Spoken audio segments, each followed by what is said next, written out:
അങ്ങനെ കാത്തിരിപ്പിനൊടുവിൽ വ്യസനസമേതം ബന്ധുമിത്രാദികൾ എന്ന ചിത്രത്തിന്റെ ആദ്യ റെസ്പോൺസ് ഇപ്പോൾ ആരാധകർക്ക് മുന്നിൽ പുറത്തുകൊണ്ടിരിക്കുകയാണ്. ആ ഒരു അപ്ഡേഷനാണ് ഇന്നൊരു വീഡിയോ ഭാഗത്ത്. വീഡിയോയിൽ മുൻപ് വീഡിയോ ലൈക്ക് ചെയ്യുക, ചാനൽ സബ്സ്ക്രൈബ് ചെയ്യാൻ വേണ്ടി ശ്രമിക്കുക. അനശ്വരരാജൻ പ്രധാന വേഷത്തിലെത്തി ഇന്ന് റിലീസിനെത്തിയ ചിത്രമായിരുന്നു വ്യസനസമേതം ബന്ധുമിത്രാദികൾ. എല്ലാ സിനിമാ പ്രേമികളും ഒരേപോലെ ചിത്രത്തിന്റെ റിലീസിനായി ഏറെ ആകാംക്ഷയോടെയായിരുന്നു കാത്തിരുന്നത്. ഫൈനലി ചിത്രത്തിൻ്റെ ആദ്യ ഷോ ഇപ്പോൾ കേരളത്തിലെ വിവിധ തിയേറ്ററുകളിൽ അവസാനിക്കുമ്പോൾ ചിത്രത്തിന് മികച്ച പോസിറ്റീവ് റെസ്പോൺസാണ് പുറത്തുവന്നുകൊണ്ടിരിക്കുന്നത്.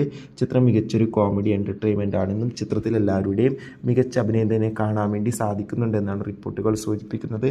എന്തായാലും വ്യസനസമേതം ബന്ധുമിത്രാദികൾ എന്ന ചിത്രത്തിൻ്റെ കൂടുതൽ റെസ്പോൺസിനായി നമുക്ക് കാത്തിരിക്കാം. കൂടുതൽ സിനിമാ വാർത്തകൾ അറിയാൻ വേണ്ടി ചാനൽ സബ്സ്ക്രൈബ് ചെയ്യാൻ വേണ്ടി ശ്രമിക്കുക. ജൂൺ മാസം ധാരാളം ചിത്രങ്ങൾ OTT റിലീസ് ചെയ്യും. ചാനൽ ഭാഗം പരിശോധിച്ചാൽ ആ വീഡിയോയ്ക്ക് കാണാം. ബൈ.